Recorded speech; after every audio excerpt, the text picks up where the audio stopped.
livro do profeta Jonas, capítulo 2. Aí você diz, não tem outro livro não? Não tem outro capítulo não, outro livro não? Vou fazer assim, né? Já que esse texto aqui está nos favorecendo, vamos aproveitar. Aí também quando a gente pegar um capítulo, um versículo aqui que a gente vê que não está saindo nada, não está rolando nenhuma inspiração, a gente é humilde, não está dando para tirar nada desse capítulo nem desse versículo não. Mas enquanto esse texto estiver fluindo, estiver nos favorecendo, vamos aproveitar, né, que está sendo legal. Livro do profeta Jonas, capítulo 1, aliás, capítulo 2, livro do profeta Jonas, capítulo 2, né? O verso 1, somente o verso 1 que diz assim, ó. E orou Jonas ao Senhor seu Deus, das entranhas do peixe. Repetindo o versículo 1. E orou Jonas ao Senhor seu Deus, das entranhas do peixe. Né? Então é legal que quando você está lendo esse texto aqui, a gente já sabe que já tinha acontecido toda aquela situação em que Jonas tinha sido lançado do navio pelos marinheiros e Deus tinha preparado um grande peixe para engolir Jonas e guardar Jonas dele livrar Jonas do afogamento. Né? Aí então o que acontece é que quando você lê esse texto aqui, você já nota o quê? Uma mudança no que é concernente ao coração de Jonas. Outrora você via o Jonas que se escondeu no navio como aquele Jonas do coração bem endurecido, né? Deus tinha falado com ele, né? Jonas, faça isso. Não quero não, Senhor. E ele fugiu da face do Senhor. E quando você começa a ler o capítulo 2, você já nota um Jonas mais aquebrantado, bem mais humilde, vamos dizer assim, né? Então o que é que a gente pode tirar disso aqui? Como, vou inventar um negócio aqui, depois se eu tiver errado, ninguém concordar, você me corrija. Um tipo de fórmula interpretativa, aplicativa, é a seguinte, é que circunstâncias servem para nos mudar. E a gente estava parando para meditar numa coisa, não sei se você já parou para reparar nisso. Às vezes, quando a gente está ministrando uma palavra, às vezes a gente vai usar essa expressão aqui, que a gente usa muito no nosso contexto aqui, até mesmo do cearense. Você está lutando muito com uma pessoa, você está evangelizando, você está ministrando, você está pregando, aí bate aquele negócio, essa pessoa não vai se converter não. E a gente esquece que quem convence a pessoa do pecado, da verdade, do juízo é quem? É o Espírito Santo. E de que maneira o Espírito Santo de Deus, ele trabalha? Nós podemos dizer assim, ó, usando circunstâncias. Porque foram as circunstâncias que foram criadas por Deus que mudaram o coração de Jonas. Vamos aqui para o livro de João, capítulo 16, verso 8. Evangelho de João, alguém vai dizer, não tem nada a ver, né? Mas tem. Livro de João, capítulo 16, verso 8. Livro de João, capítulo 16, verso 8, que vai dizer assim, ó, uma referência à pessoa do Espírito Santo de Deus, que diz assim, ó, e quando ele vier, convencerá o mundo do pecado, da justiça e do juízo. Aí a pessoa vai perguntar, beleza, então quer dizer que a gente está ministrando, está pregando, está ali quebrando cabeça com a pessoa, mas na realidade quem convence a pessoa não somos nós, é o Espírito Santo de Deus. Aí o que acontece?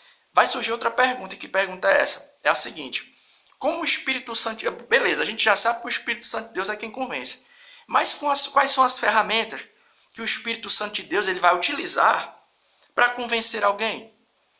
Criando circunstâncias. Porque foi isso que aconteceu com Jonas. Aí alguém pode dizer, não, mas Jonas ele era um pregador. Ah, agora pronto, só porque Jonas é um pregador, ele não pode ter pecado, não. A omissão também é um pecado. E de que maneira o coração de Jonas ele mudou? Ele foi convencido do que aquilo que ele estava fazendo não era legal. Deus utilizou o quê? Circunstâncias. Pegou bem o pensamento? É o Espírito Santo de Deus quem convence as pessoas do erro. Mas, de que maneira, quais são as ferramentas que o Espírito Santo de Deus ele vai utilizar para convencer alguém? Uma das ferramentas é o quê? São as circunstâncias. Deus criou toda uma situação. Deus criou toda aquela situação para o quê? Para trazer Jonas de volta, fazer com que Jonas viesse a aceitar o seu chamado. Aí tem uma aplicação para mim e para a tua vida. Né? Às vezes você está assim bem, já está cansado de lutar com uma pessoa, de orar, né? De evangelizar. Né? Faça o seguinte, pare de lutar com as suas próprias forças, recorra ao Espírito Santo de Deus, faça o seguinte, ore assim, Senhor meu Deus, faz a tua obra na vida da pessoa, cria uma circunstância, né?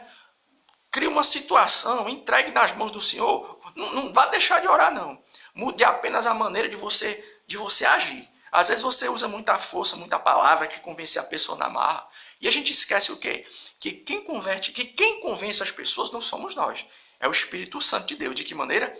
criando circunstâncias, situações para que a pessoa venha o quê? A mudar o seu coração. Deus cria circunstâncias para mudar o coração da pessoa. Foi o que aconteceu com Jonas. Agora, Êxodo capítulo 12.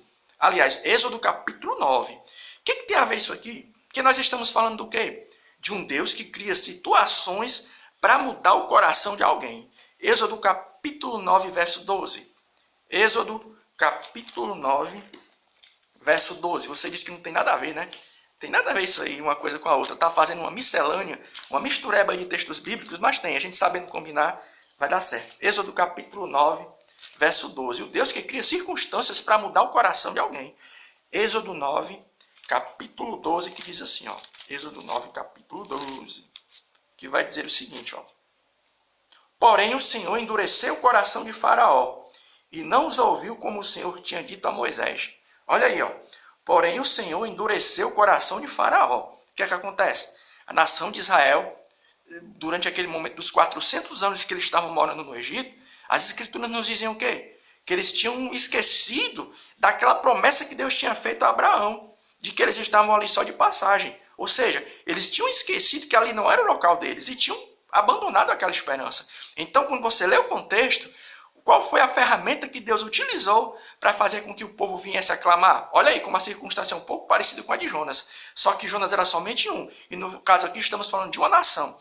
Qual foi a ferramenta que Deus utilizou para fazer com que o coração daquela nação ela se voltasse para o Senhor e começasse a clamar? Foi Faraó. Livro de Êxodo, capítulo 9, verso 12. Deus utilizando uma pessoa para mudar o coração de uma nação. Lá naquele outro texto, Deus utilizou o quê? Uma circunstância para mudar o coração de um pregador omisso, de um profeta omisso. E aqui nesse texto, no livro de Êxodo, capítulo 9, verso 12, Deus utiliza o quê? Uma pessoa para mudar o coração de uma nação. Você já parou para pensar como é interessante? Não é não? Às vezes nós estamos inseridos em contextos assim que parece que está tudo virado de cabeça para baixo. E a gente não entende, a gente não tem um discernimento para entender o quê? Que aquilo ali de repente pode ser o quê? Uma circunstância que Deus está criando. Ou para mover o coração de uma pessoa, como foi de Jonas, ou então para mover o coração de uma nação inteira, como foi a questão do povo de Israel, quando estava ali como cativo no Egito. O povo tinha esquecido da promessa que Deus tinha feito para Abraão, que eles estavam ali no Egito somente de passagem, e o povo já estava até acostumado. Não é não? Aí Deus fez o quê? Vocês não estão mais, vocês esqueceram da promessa, né, que eu fiz a Abraão. Sabe o que é que eu vou fazer? Eu vou levantar somente uma pessoa para que vocês comecem a clamar a mim. Olha aí para tu como é interessante. O Deus que cria circunstâncias para mudar o coração das pessoas. Em Jonas, Deus mandou uma tempestade para mudar o coração do pregador.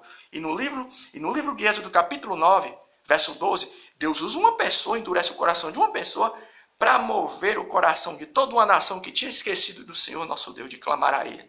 Então, que Deus em Cristo, nessa manhã, mais uma vez, Ele possa se fazer presente na nossa vida, nos dando o quê? Discernimento por intermédio da sua palavra, para sabermos identificar as circunstâncias e entender o agir de Deus no nosso meio. Amém.